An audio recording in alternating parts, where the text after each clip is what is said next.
perfect. Okay. I don't even know if that can be seen right now. Okay. Why is it crooked? Am I crazy? Is the phone tilted? It kind of is. What is happening? Hey y'all! Welcome to the Spook Show. Grab your drinks, grab your snacks, grab your blankets, and let's get started. Let's do it! Because this one's gonna get a little crazy.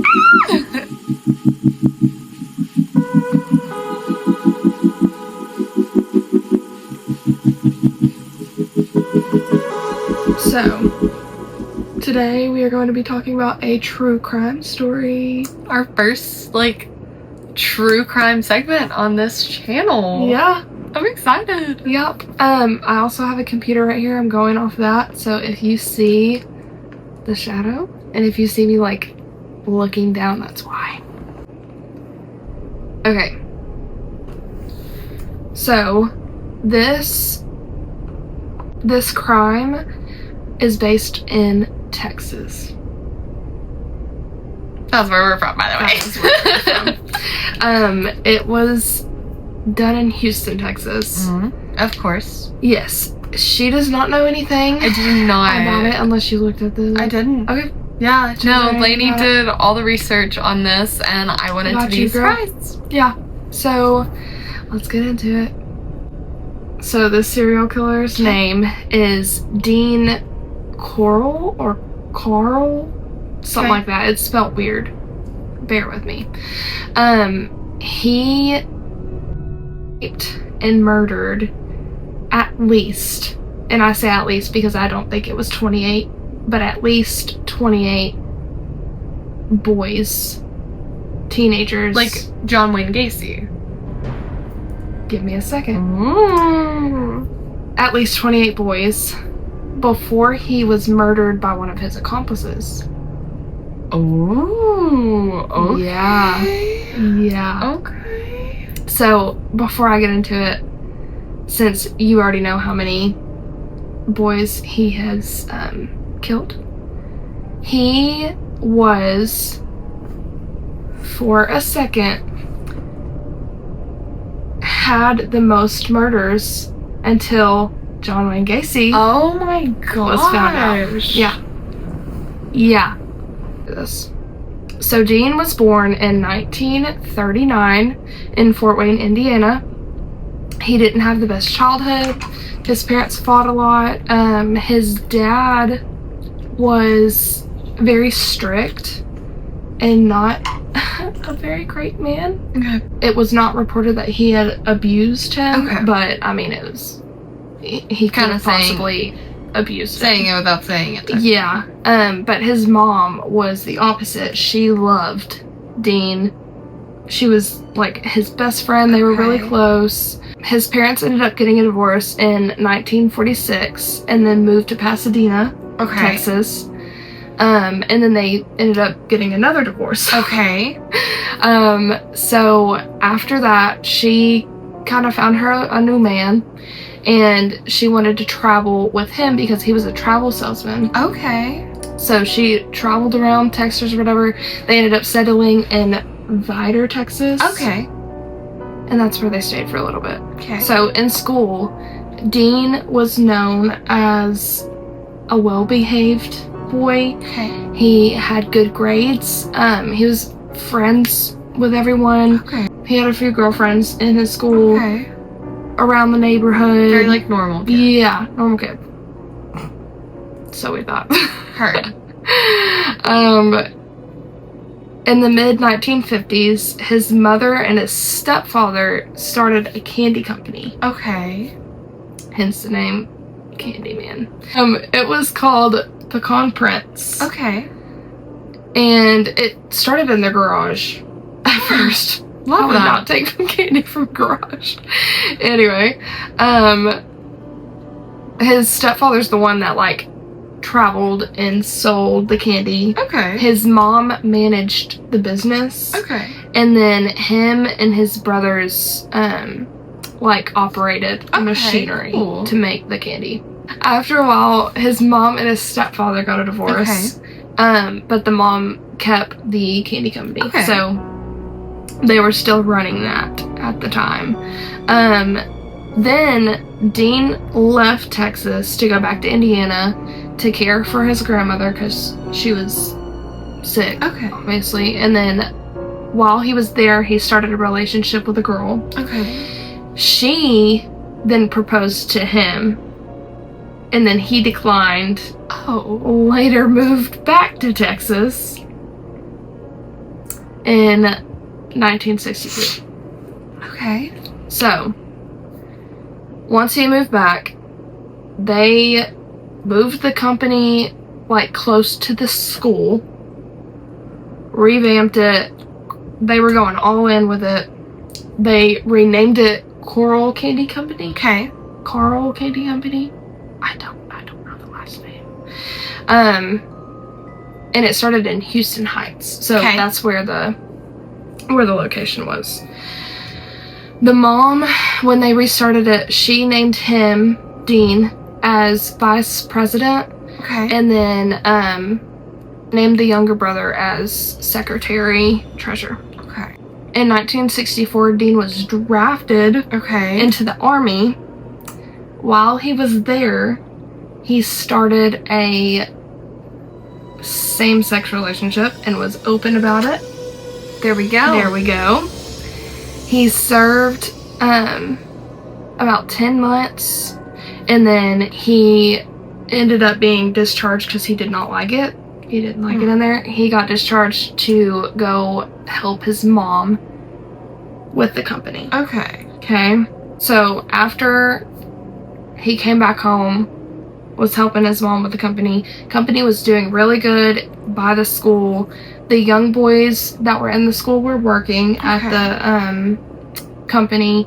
If they weren't working, they were just in there to hang out. Okay. Well, one of the boys that were working there got essayed by Dean. Okay. Well, he told the mom about it. The mom responded by firing him. Enabler. Yeah. Wow. Yes. They eventually played on to the fact that the kids were coming in to hang out, work and stuff. So they added a pool table in the back. That way they could hang out, play pool, whatever. And that was for the school kids coming in and the workers that were there. I guess they were just little hangout slacking area. off. Yeah. Slacking off on the job. Dean was openly very friendly to the boys. He was in his late 20s at this time. And these boys were preteen to teenagers. Yeah. Oh my gosh. Yeah. So the first boy in this story was 12 years old. His name is David Brooks. I'm gonna name him by his last name just to make it easier for myself. I'm gonna say Dean because I don't know his last name. But everybody else I'm gonna say last names. So Brooks is 12 years old. He was one of the boys coming in and playing pool and hanging out and well, the more he came in, the more he saw Dean as a father figure. Because his parents at home were not the best. He didn't really have anybody to look up to. So he looked up to Dean. Not a great role model. Well, after a few years of knowing Dean, he started essaying Brooks and paying him money and in candy to keep it hush-hush. Not tell anybody. Yeah. In 1968, the business ended up shutting down because his mother got divorced. Again? Yet again. So his mother and his sister moved to Colorado. But he stayed in Texas. And he found a job as an electrician. So, first victim. Dean killed his first victim in 1970. His name was Jeffrey Conan. Jeffrey Conan was 18. He was a student at UT. He was hitchhiking from Austin to Houston.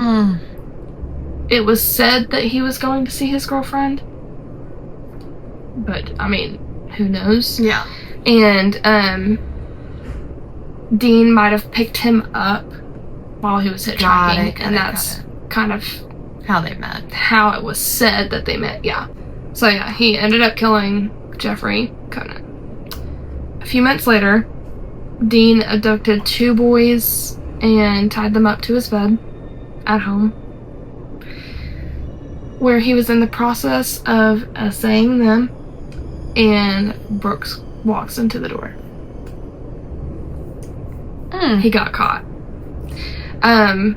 But Brooks is easy to pay off. Yeah. Yeah.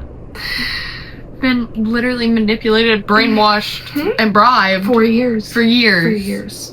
Dean told Brooks that it was part of a gay pornography ring and basically sex trafficking, and said that he sent them to California to some people, but he didn't. He offed them. He killed them. Yes. I find it wild at the fact that Brooks was like, oh, you're sex trafficking people? That's fine. Oh, cool. Right. Yeah. But yeah, later he told them, he confessed that he murdered them. And for the hush-hush money, hush-hush bribe, gift, he bought him a Corvette.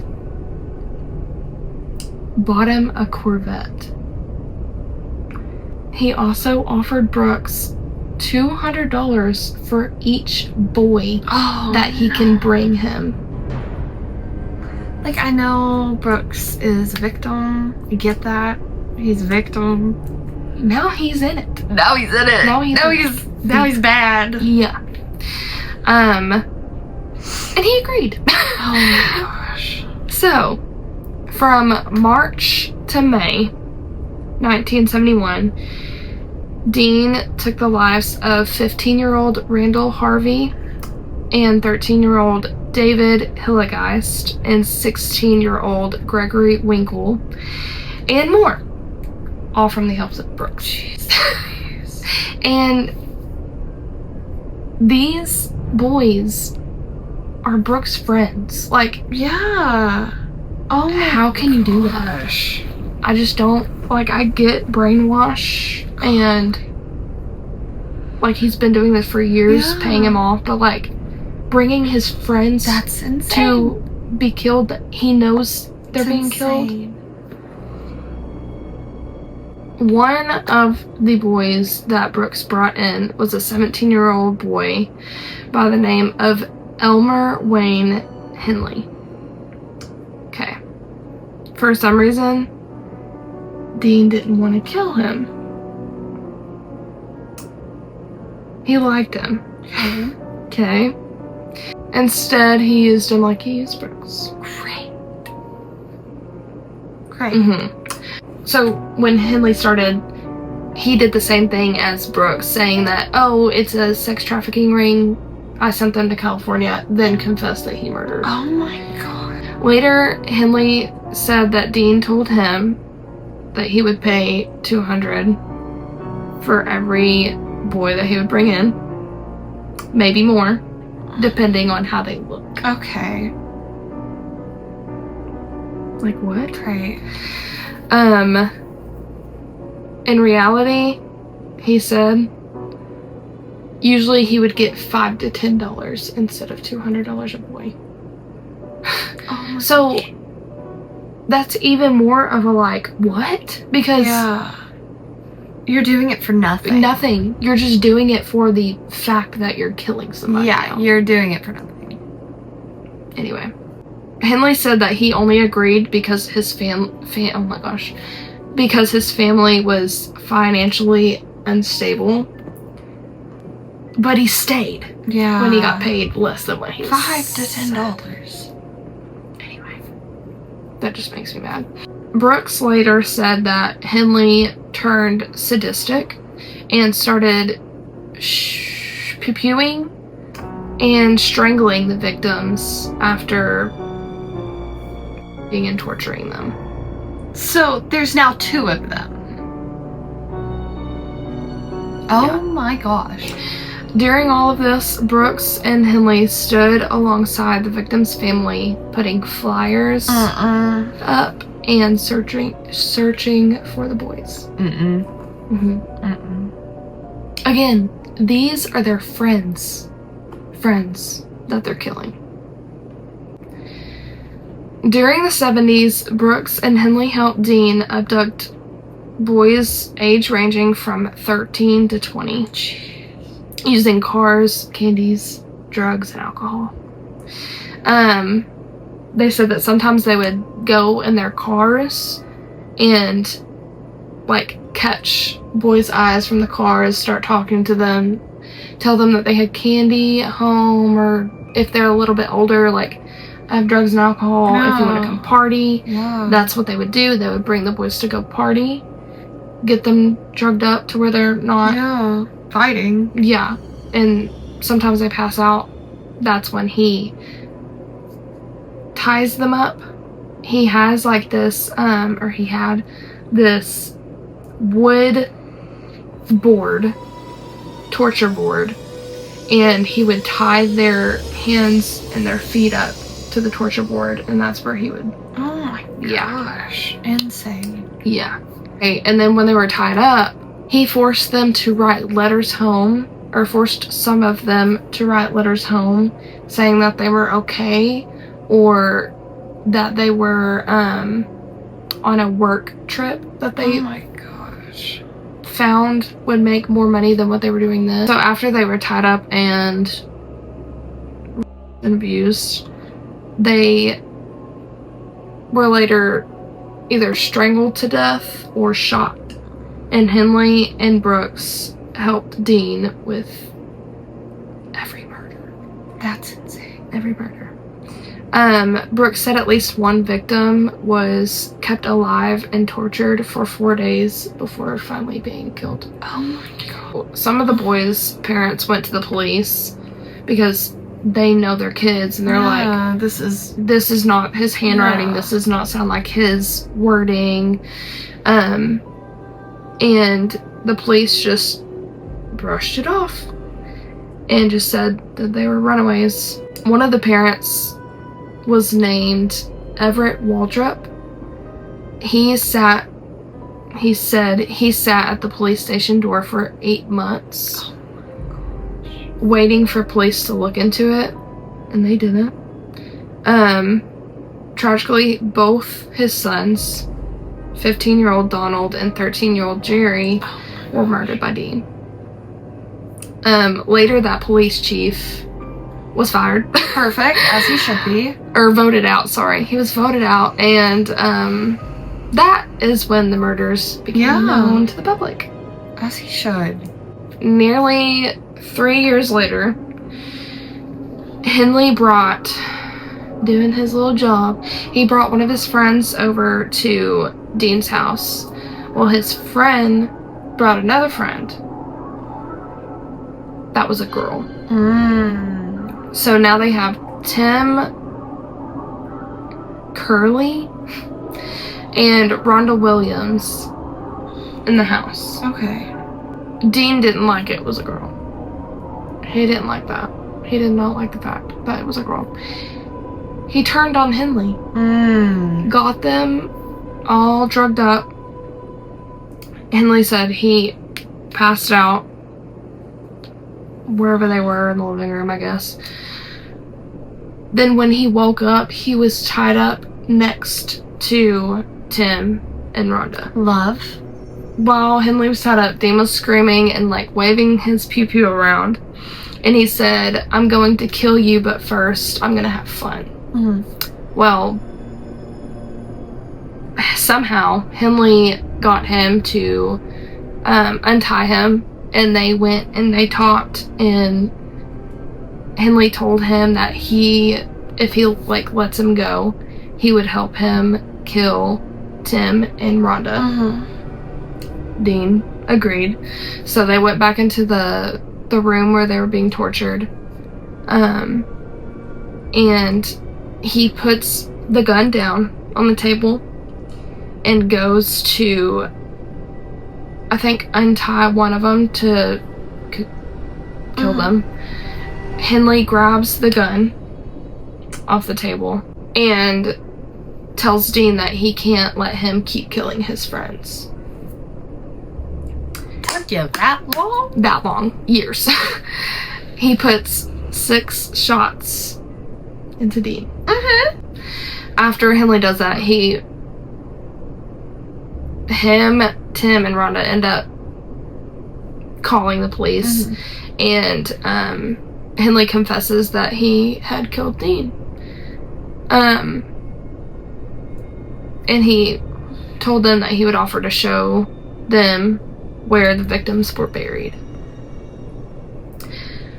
Brooks grew a pair. Mm-hmm, yeah, finally. Brooks denied participating in these murders. Okay.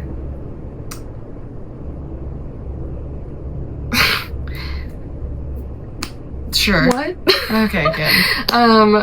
Within a week, investigators recovered 17 bodies from makeshift graves and a boathouse shed, and then later 10 more from a High Island beach and in the woods near Lake Sam Rayburn.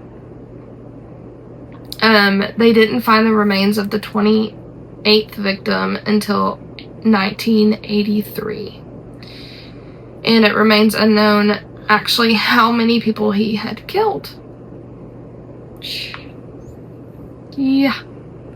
Because if you remember, Brooks walked in on him in the middle of it. Yeah. How many did he do before Brooks walked in? Yeah, before Brooks became part of it. I think there's way more than that out there. Just saying. One of the boys that were found in, I believe it was the boathouse, they never identified him, but he was found with a peace sign, like cream shirt with a little peace sign thing on the back, colorful swim trunks, and cowboy boots. In 2012, a Polaroid picture of a boy, possibly a 29th victim, was found by a filmmaker among Henley's stored things. So Henley kept a Polaroid picture of one of the victims. That's not even found. Listed. It showed a boy handcuffed next to a toolbox that was Dean's, and the toolbox was filled with the items that he tortured the victims with. Yeah. Police says the boy's body was not any of the bodies that were found. That's insane. And we're not able to identify him. So, Henley was convicted of 6 murders and was sentenced to 6 life sentences. And should be. Brooks, you remember he denied any involvement? He later confessed that he actually helped. Yeah. He was convicted of 1 murder and was sentenced to 1 life sentence. At least it's life. Both are described as serial killers because they should be, for their involvement in the mass murders. Henley was later portrayed in the Netflix series Mindhunter. I did not know that. I didn't either until I was looking this up. And did interviews and was very outspoken. He wanted to pretty much be in front of the camera, talk to people. He wanted to be out there with it. Brooks kept to himself. He was the opposite. He was quiet. He denied interviews, but then again later finally confessed. Yeah. Brooks died in prison in 2020 due to COVID. And Henley is still alive and is scheduled for a parole hearing this year. Wow. Yeah. Wow. Mm-hmm. That's crazy. Yeah. So, I think he has way more than 28 Oh, yeah. victims. 100%. No, I completely agree with that. Yeah. It has to be more. Like, just like you were saying, I mean, who knows, like, honestly, how many, like, Henley did himself, Brooks did himself with just the Candyman in the room. Like, right. Stuff like that. Exactly. And Henley having the Polaroid, after he showed them all the victims, he had a Polaroid that nobody knew about until that filmmaker found it. Okay, now I'm gonna name all the victims just so they're heard. These were everybody from September 1970 to August 1973. 18-year-old Jeffrey Conan, 14-year-old James Glass, 14-year-old Danny Yates, 15-year-old Donald Waldrop, and his brother, 13-year-old Jerry Waldrop, 15-year-old Randall Harvey, 13-year-old David Hilligas, 16-year-old Gregory Wingle, 17-year-old Reuben Haney, 17-year-old Willard Branch, 18-year-old Frank Aguirre, 17-year-old Mark Scott, 17-year-old Billy Bolch, 16-year-old Johnny Delome, 17-year-old Stephen Sickman, the unidentified swimsuit boy, his age range was around 15 to 19 years old, 19-year-old Roy Button, 14-year-old Wally Simino, 13-year-old Richard Hembry, 19-year-old Richard Kettner, 17-year-old Joseph Lyles, 15-year-old William Lawrence, 20-year-old Raymond Blackburn, 15-year-old Homer Garcia, 17-year-old John Sellers, 15-year-old Michael Bolch, the younger brother of Billy, 18-year-old Marty Jones, 17-year-old Charles Cobble, 13-year-old James Dramala, and the rest that were not found because I believe there were more. Yeah. No, I agree. Definitely more. Yeah. If you know, yeah, maybe a family member or anything, you have a picture of who looks like that. Yeah, missing at 15 to 19-year-old. Yeah. 19 years old in the 70s. Say something. That's because crazy. Because, I mean, also, this list doesn't even list the picture found. Like, that's... Yeah. And this is the... somewhere. Yep. Whoever the unidentified boy in the Polaroid picture was. Yeah. I didn't see a picture of that boy, but if I do see it and it's not too graphic, I'll put it up too. Yeah. I don't know what that looks like though, so. Yeah. We'll definitely look for it. It's crazy.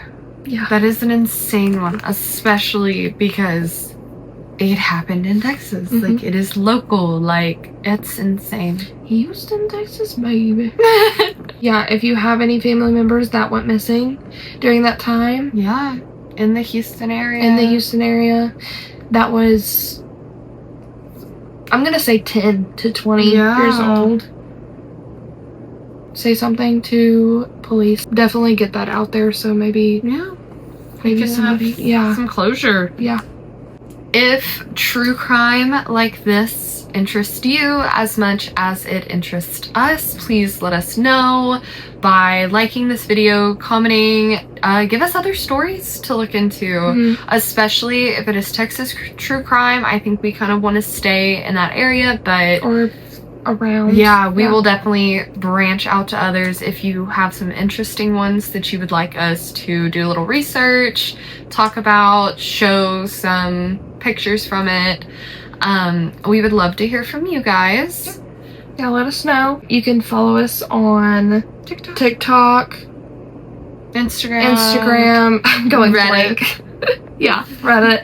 If you have any scary stories, you can put that in Reddit, or you can DM us on TikTok on TikTok, Instagram. We'll look at those. We do little scary story videos that you can go watch. Subscribe. Yes, push the subscribe button. I don't know if we said that or not. We have not. So you can be informed of more true crime like this. Yep. And click the bell. Yep. That way you can get notified. Gotta get notified. Thanks for watching this video. Thanks, guys. We'll see you in the next one. Bye. Bye.